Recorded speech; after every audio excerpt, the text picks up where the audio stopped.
Alright, Filipino reaction. Okay, reaction video na naman tayo mga kaibigan dito sa nagtitrending na balita ngayon na eto na nga, Harry Roque, okay, damay sa mga pogo-pogo ng mga Chinese, okay?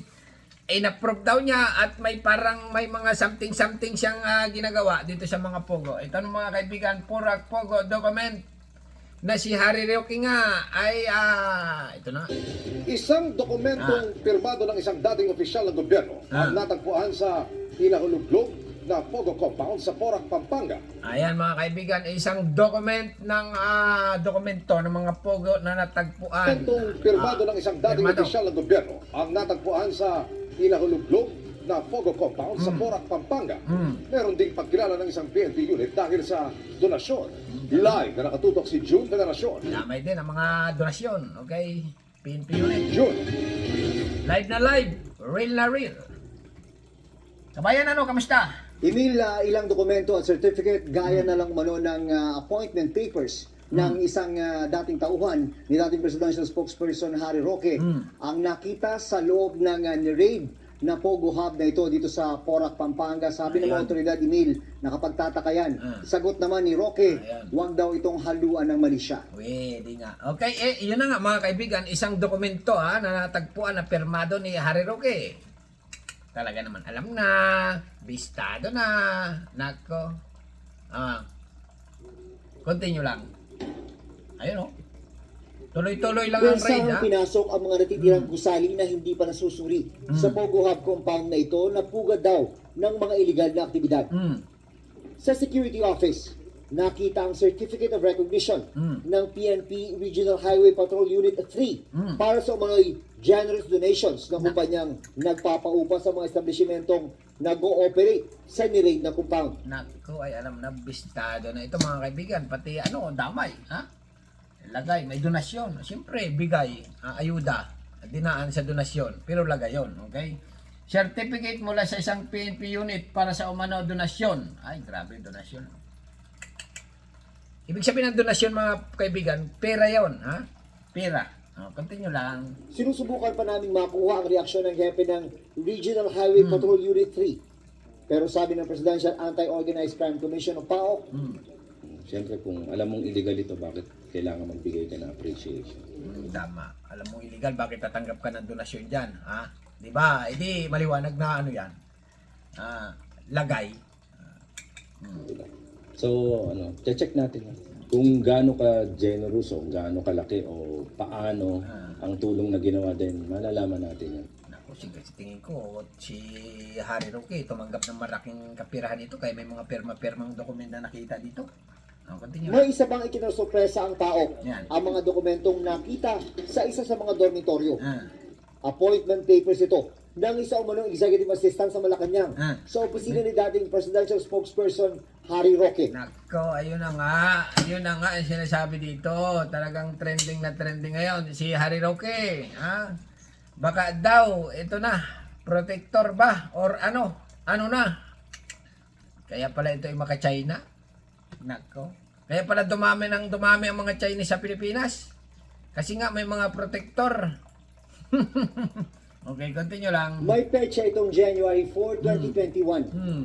Meron ding affidavit of support na permado umano ni Roque nung wala na siya sa gobyerno. Nako. Ay, biro mo, wala na siya sa gobyerno, may perma pa. Nakasaad dito, nasasagutin niya ang gastos ng dati niyang executive assistant sa biyahe nila sa Europe, Oktubre nung nakarang taon. Yun nga yung nakakapagtaka.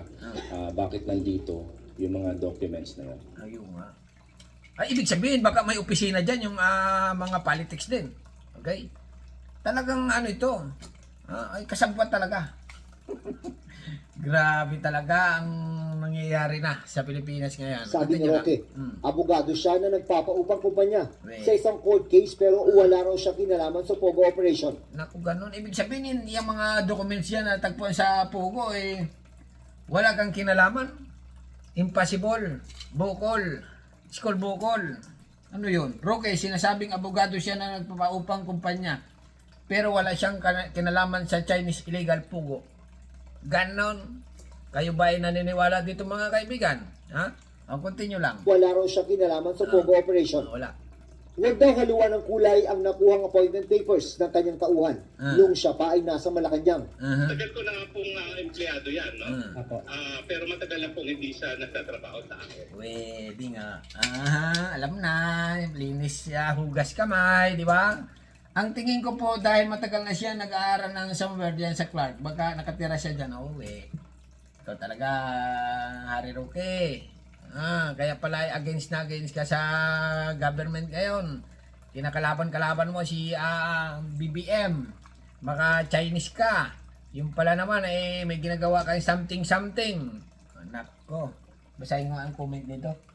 Ano kaya mga comment dito ng mga kababayan natin sa balita na ito? No. Harry Roque, isa ka talagang anay sa Pilipinas, sa lipunan. Wow! Ayan mga comment to, mga kaibigan, mga comment nating ordinaryong mamamayan. Si Harry Roque kasi, kapit sa dating admin. Haha. Kaya wag na kayong magtaka. Ganon. Magtaka. Nakapag-operate ang illegal pogo sa Tarlac. Ganon. Pampanga.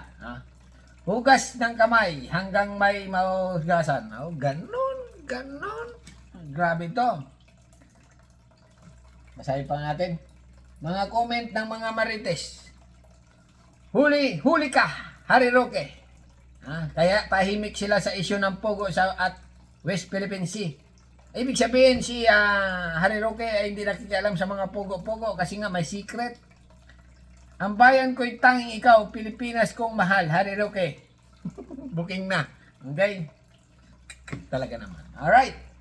Yan mga kaibigan, ibig sabihin dito ng mga comment ay naniniwala sila na itong si Harry Roque nga ay lumabas na ang tunay na kulay. Booking na, bistado na. Pero itinatanggi nga niya, wala daw siyang kinalaman sa mga pogo-pogo. Kayo nang bahala mga kaibigan kung maniniwala kayo. Continue lang dito sa balita. Mga dokumentong permado ni Attorney Harry Roque na discovery sa Porac. Grabe naman, ang daming abogado na matatagpuan dyan, ikaw pa. Bakit? Yan ang tanong. Okay, continue lang. Tingin ko po kasi nag-aaral sa somewhere dyan sa Clark. Baka nakitira po siguro dyan. Baka nakatira. Pwede nga. Ayan o. Baklasin na yan. Sa isa Sirain pang na. gusali, nakuha ang mga latigo na pinaniniwala ang ginagamit sa pag-torture sa mga empleyado ng Pogo Hub. Meron ding natagpo ang mga gamit na pang text blast o pagpapadala ng maramihang message ng mga scammer. Kinonekta rin ang mga papeles para matukoy ang mga sangkot sa Pogo Hub at kanilang mga koneksyon. Sa isang pahayag, umapila ang Chinese Embassy sa gobyerno ng Pilipinas na iba na ang Pogo. Ay, gano'n. Ibig sabihin, sabi ng Chinese Embassy kasi nga bawal yata si China ang mga illegal kwan eh. Pag nahuli ka doon, bitay ka doon eh. We appeal to the Philippines to the ban Pogo at a early date. So, pwede nga. Sabi ng Chinese Embassy Nilang basihan ang mga paratang na nag-uugnay sa China sa operasyon ng Pogo. Mahigpit daw na ipinagbabawal ng mga batas sa China ang anumang uri ng sugal. At meron Ayun nga, sabi ko, pag nahuli ka sa China na ikaw ay illegal drug, bitay ka doon. Illegal po mga kidnapping kasi dyan nag-uugat. Kaya lang sa Pilipinas talaga ay ginawa nilang legal ang mga pogo-pogo. Ayun na nga, dito nagpuntahan yung mga kriminal doon, lumipat dito at dito nag-operate sa Pilipinas. Talaga naman. Dumami ang mga Chinese sa Pilipinas. Bilhin mo, pinabisita mo na. Pinapasyal mo pa sa mga nagnegosyo pa. Okay? Nagnegosyo na. Nung tumagal, gusto ng kamkamin ang lupa ng Pilipinas, bumili at ngayon naman, ayan, tumayo na ng kailigalan sa Pilipinas. Kaya ngayon ang mga Pinoy ay problemado, mga kaibigan, kung paano solusyonan ang mga krimen na nagaganap sa Pilipinas. Nako, dumami na ng dumami. Okay, continue lang mga kaibigan Chinese law provider. Walang ebidensya na nagsasangay ito sa iba pang krimen tulad ng kidnap, ransom, human trafficking at murder. Si Harry Roque, Natapos na ngayong araw ang paghahalugog sa lahat ng 46 buildings sa loob ng compound na ito pero mananatili pa rin naka-lockdown at babantayan ang compound. Ang isa sa mga posibleng susunod na mangyayari ay pagsasampa ng forfeiture case para raw mapa sa kamay na ng gobyerno ang buong compound. Ganon. Ganon. Ibig sabihin, kukunin ng gobyerno ang itong itong Pampanga, yung mga pugo-pugo doon, dapat ipamigay na yan. Okay? O kaya gawing hospital. Okay, di ba? Or gawing military base na lang ng Pilipinas. Kasi nga, dito daw sa pugo-pugo nito, sa Pampanga, naulihan ng mga military uniform na pinasuri nga ng sa Chinese embassy kung kumpirmado na China nga daw. Biruin mo yon, yung Chinese uniform hindi alam ng Pilipinas kung legit or not. Ngayon pinasuri sa China sa embassy. Sabi ng Chinese embassy ay confirm, talagang real yan.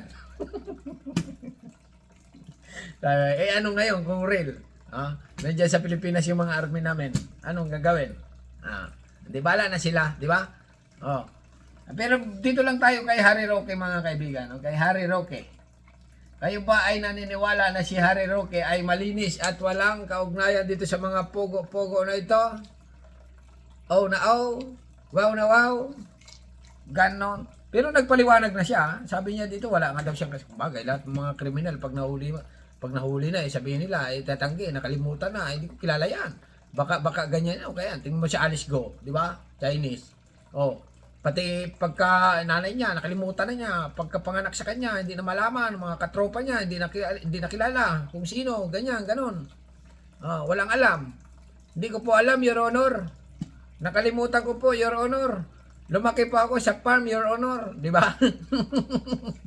Tapos yung mga Chinese na sobrang tagal sa Pilipinas, marunong magtagalog pag dinala sa mga hearing-hearing. Okay? Hearing sa mga kwan. Hindi na marunong magtagalog, pero kunwari lang yun, hindi sila marunong. Marunong pala.